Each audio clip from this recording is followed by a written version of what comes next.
no fantasi, fakta yang tak bisa dinegosiasi. Ide dan gagasan, temuan dan analisa hanya untuk Indonesia. Salam kebenaran.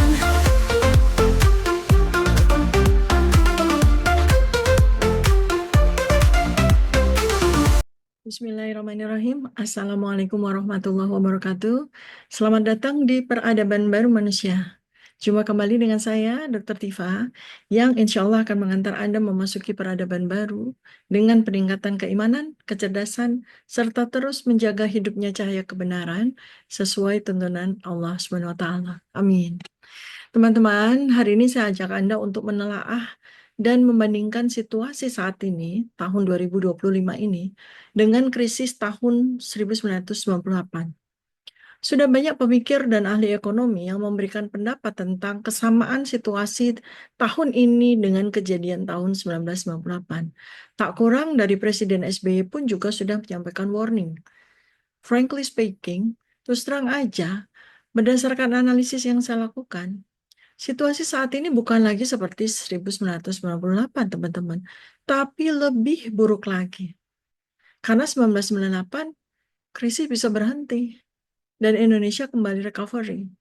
Kalau sekarang, krisis yang terjadi, kalau tidak ada langkah radikal dan super agresif yang dilakukan, maka kita menuju kepada kehancuran total. Saya ajak Anda untuk membandingkan, mempelajari situasi tahun 2025 saat ini dengan tahun 1998 melalui berbagai perspektif. Pertama dari perspektif ekonomi dulu ya. Jadi pelemahan pasar saham dan mata uang nih. IHSG Indonesia saat ini tuh anjlok hampir 7%, mencapai titik terendah dalam 4 tahun terakhir. Nilai tukar rupiah juga melemah sekitar 2% terhadap dolar Amerika sepanjang tahun ini. Pada tahun 1998 gimana posisi IHSG? Indeks harga saham gabungan. Jatuh drastis ya karena krisis ekonomi yang meluas dipicu oleh krisis finansial Asia tahun 97. Nah, pergeseran atau pergerakan IHSG pada saat itu ya. Jadi IHSG turun awal 98, kemudian di Maret anjlok lagi 268 poin. Kemudian di Mei ketika kerusuhan dan kemudian Soeharto, Presiden harus lengser, jatuh ke titik terendah, turun lagi 254 poin ya akibat kerusuhan besar-besaran di Jakarta waktu itu. Kemudian setelah Presiden Soeharto lengser di tanggal 21 Mei 1998, IHSG-nya pelan-pelan mulai pulih lagi, naik lagi. Sampai akhir 1998, IHSG naik 400-500 poin. Seiring dengan stabilisasi ekonomi dan dukungan IMF.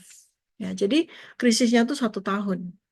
Kemudian puncaknya ya, IHSG itu jatuh 50% waktu tahun 97, krisis finansial besar di Asia. Dan IHSG yang turun sampai 50% itu mencerminkan turunnya kepercayaan investor terhadap Indonesia.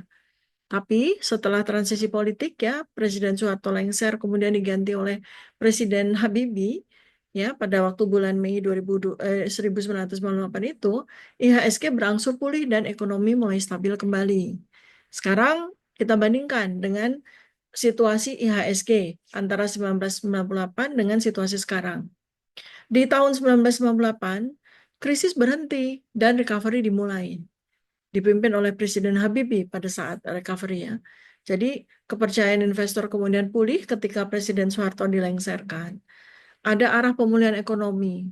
Penuh tantangan memang, tapi pemerintah berhasil menarik kembali kepercayaan investor dan mulai kembali membangun ekonomi.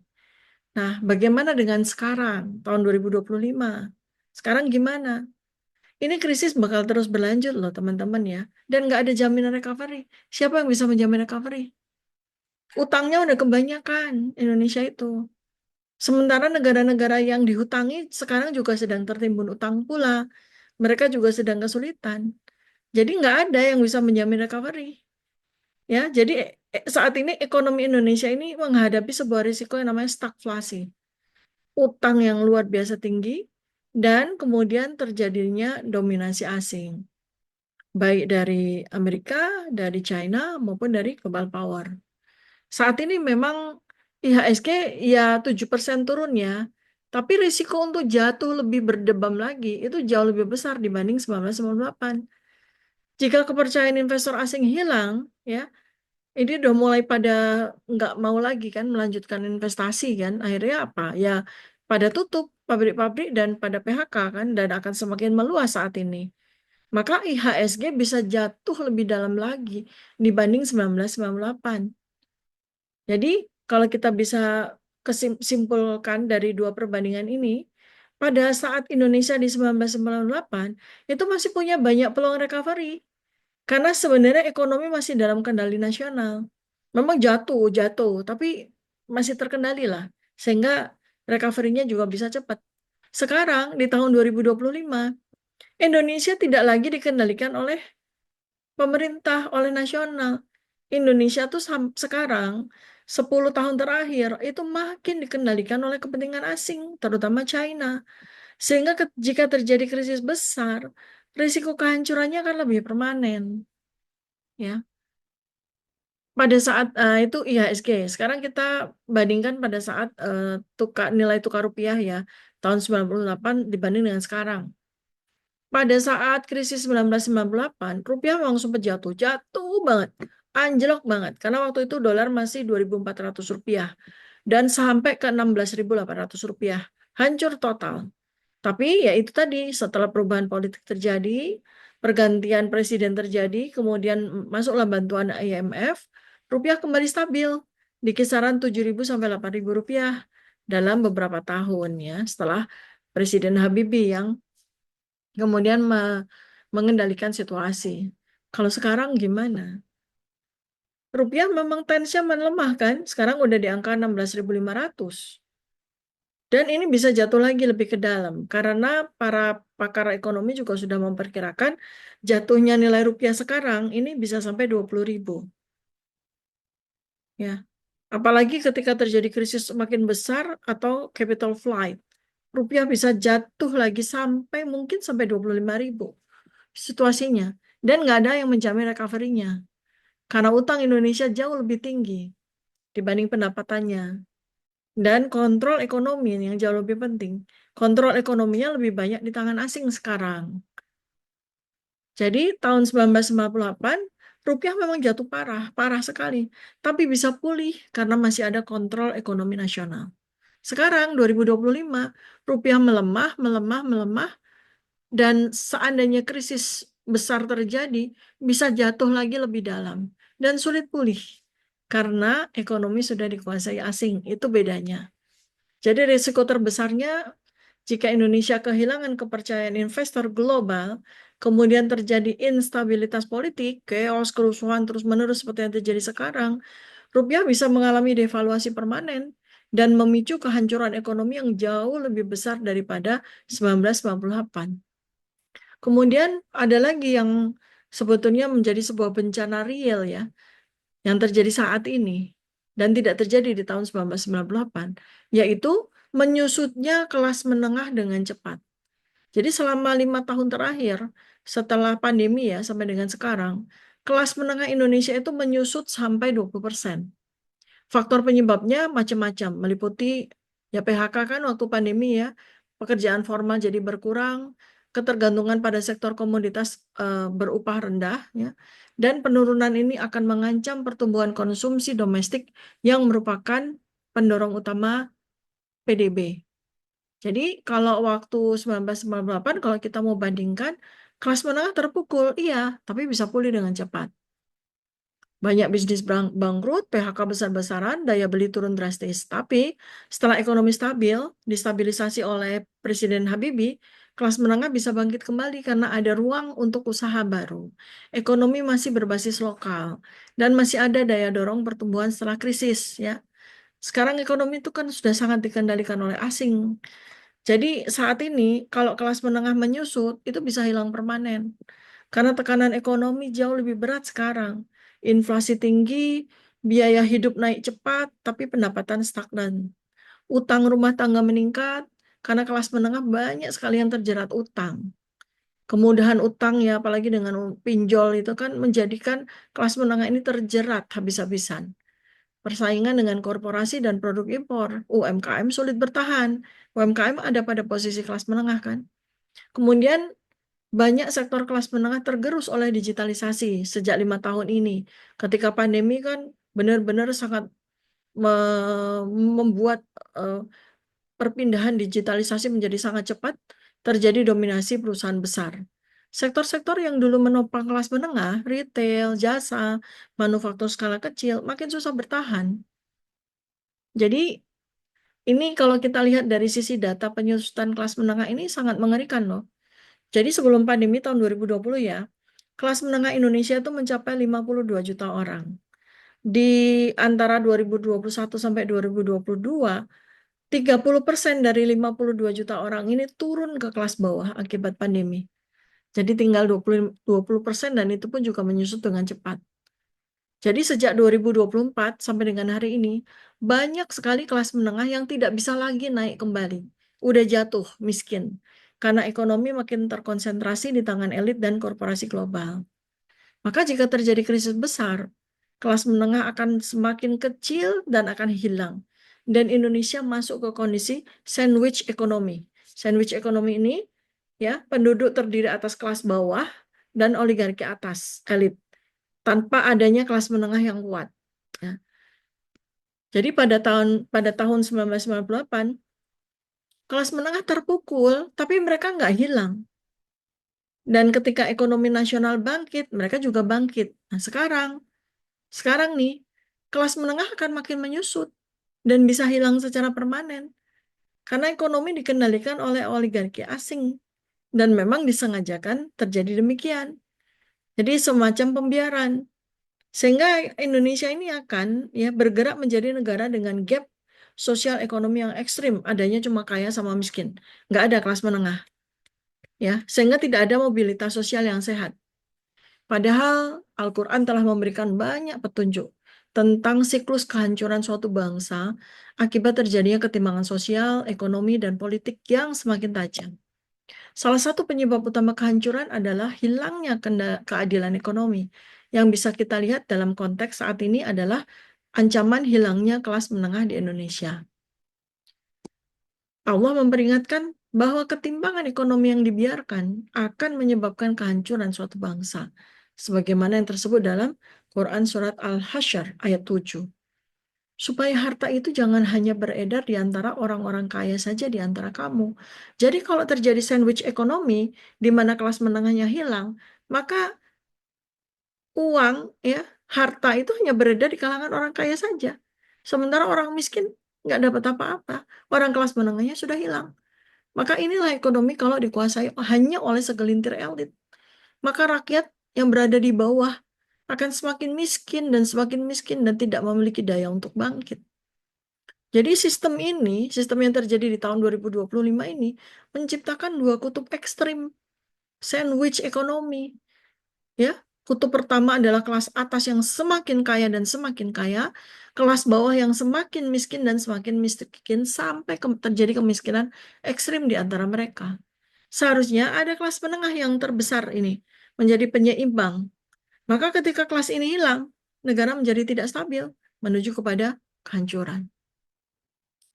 Kemudian diperparah lagi nih dengan kebijakan-kebijakan publik yang diambil oleh pemerintah saat ini yang berbiaya tinggi. Ya, pertama kebijakan Presiden Prabowo dengan program makan bergizi gratis ini yang nilainya expense-nya itu 28 miliar dolar per tahun. Ini sangat membebani anggaran negara.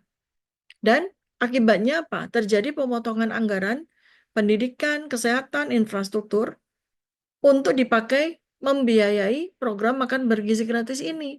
Dan ini akan menimbulkan kekhawatiran yang luar biasa mengenai keberlanjutan fiskal.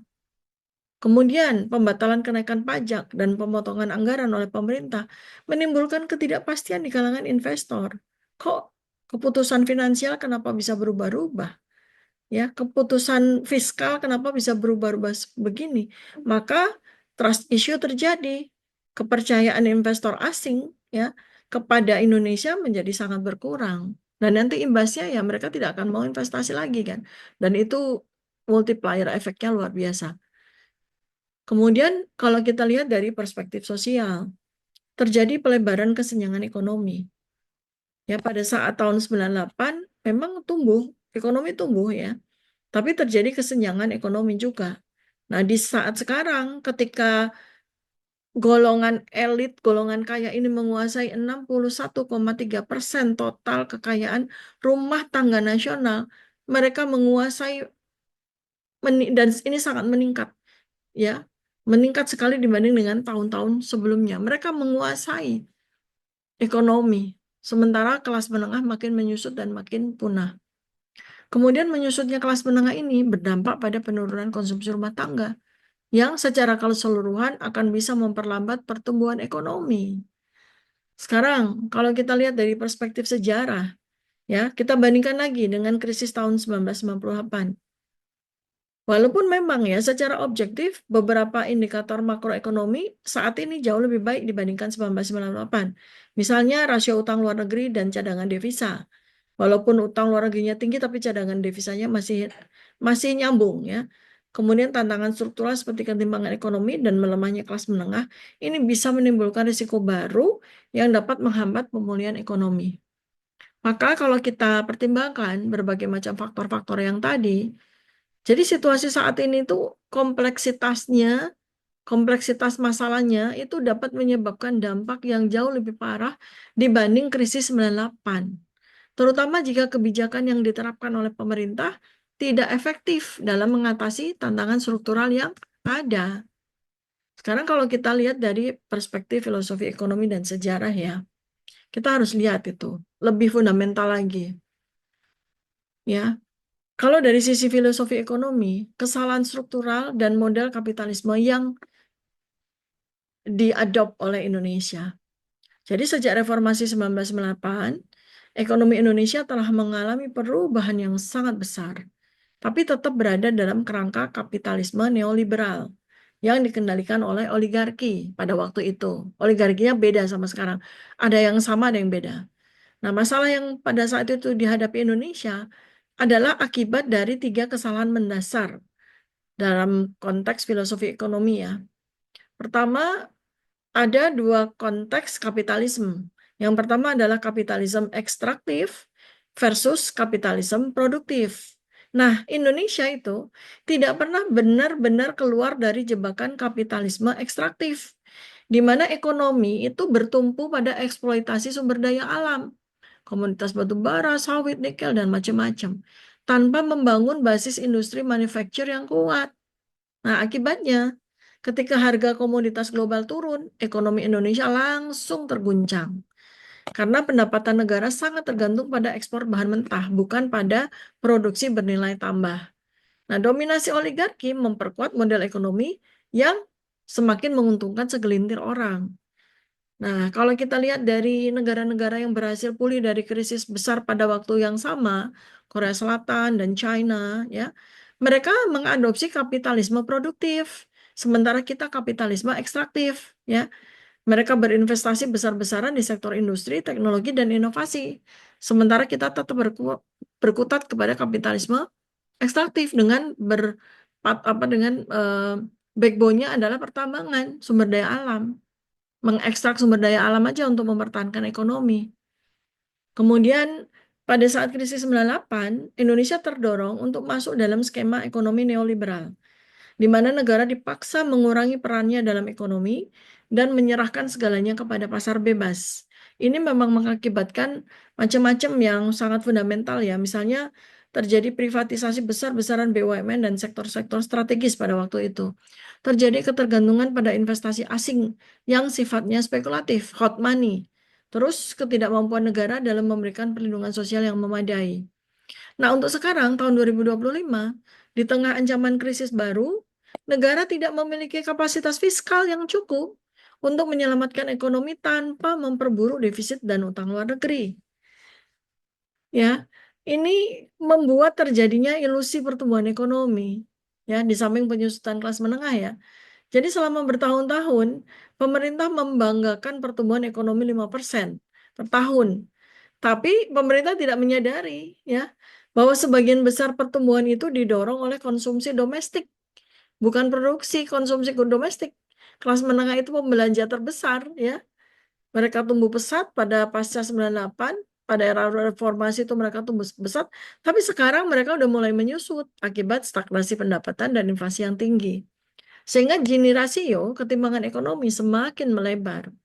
Segelintir elit politik, elit ekonomi, dan oligarki menguasai mayoritas kekayaan nasional. Padahal Allah sudah menetapkan ya dalam sejarah suatu kaum akan dihancurkan jika mereka membiarkan ketidakadilan merajalela.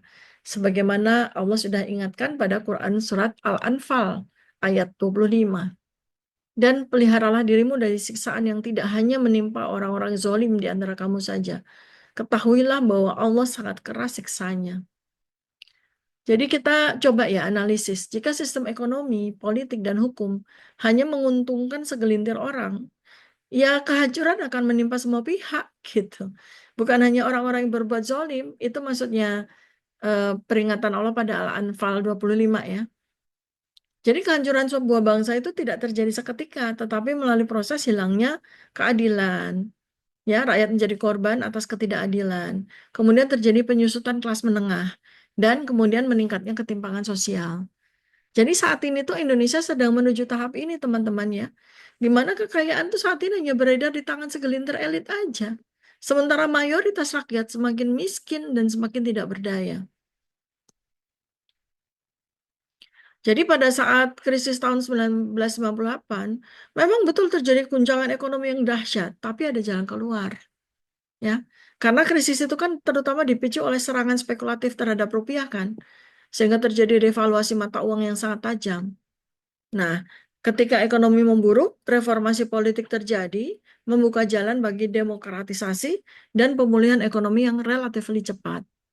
Pemerintah dapat bailout dari IMF, kemudian harga komoditas global meningkat pasca 2000, tahun 2000 ya meningkat, membantu pemulihan ekonomi.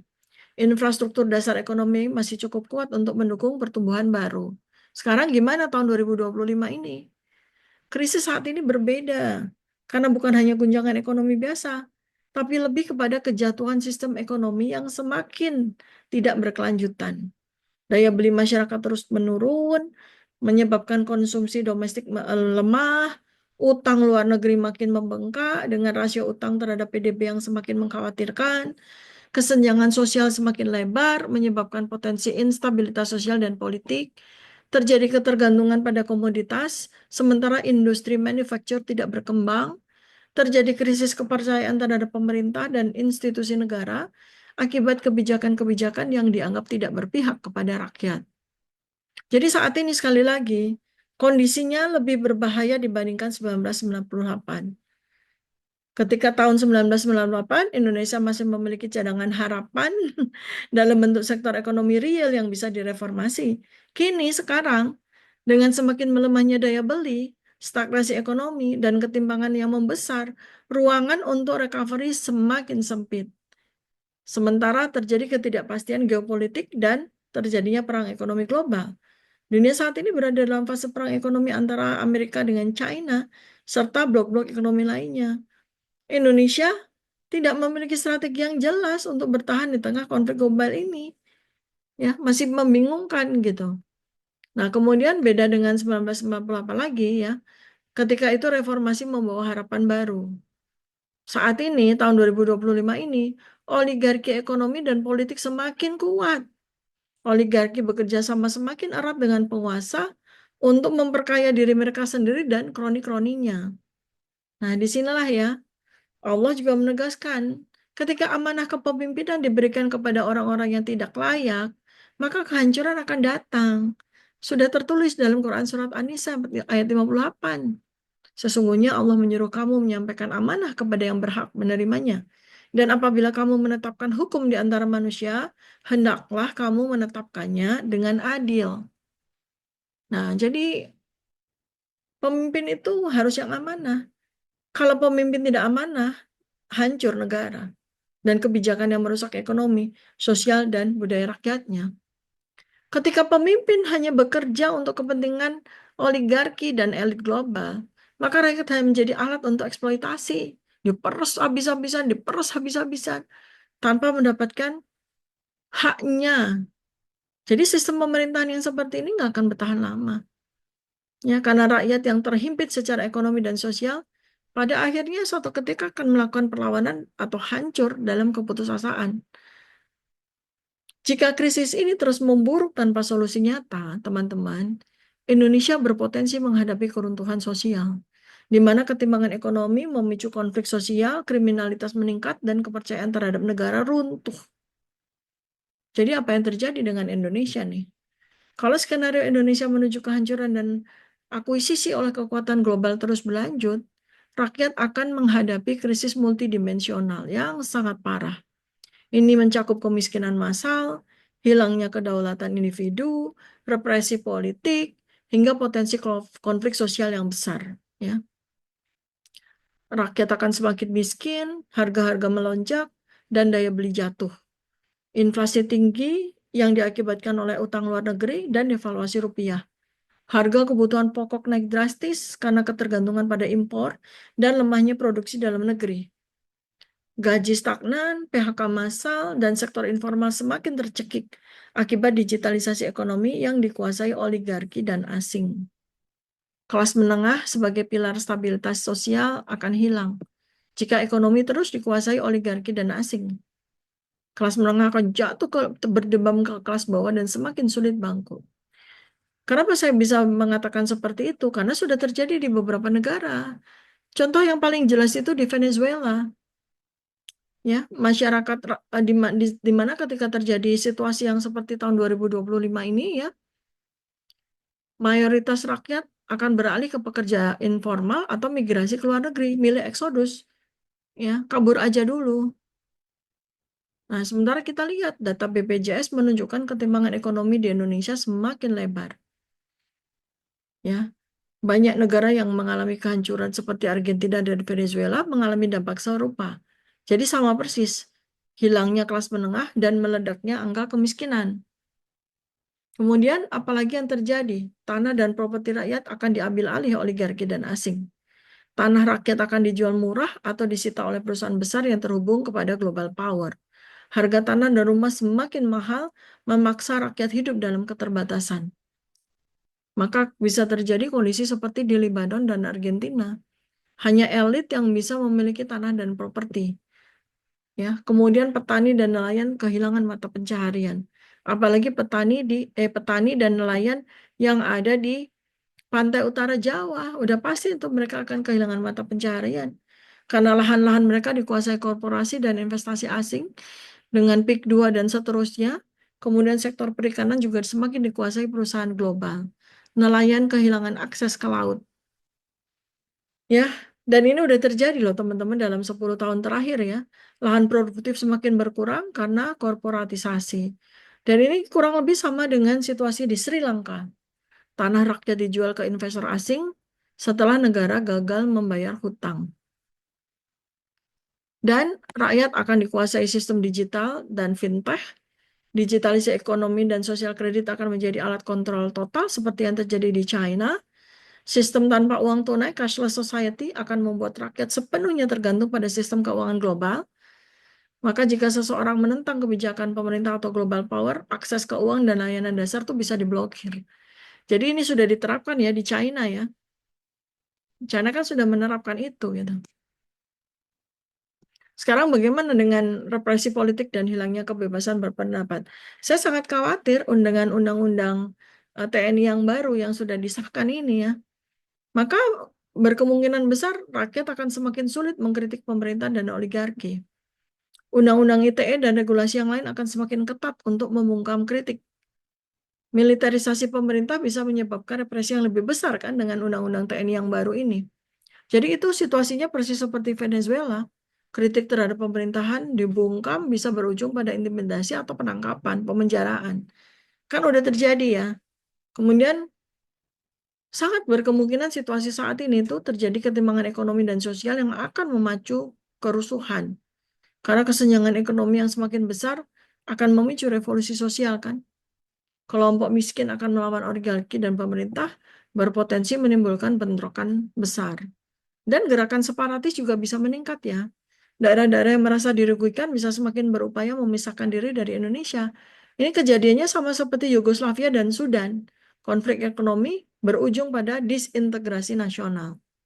Saat ini gerakan separatis di beberapa daerah makin menguat loh. Karena ketimbangan ekonomi antar daerah ini bisa memperburuk situasi yang ada sekarang. Jadi prediksi saya rakyat Indonesia akan mengalami kemunduran besar. Kalau kebijakan ini akan terus berjalan tanpa koreksi.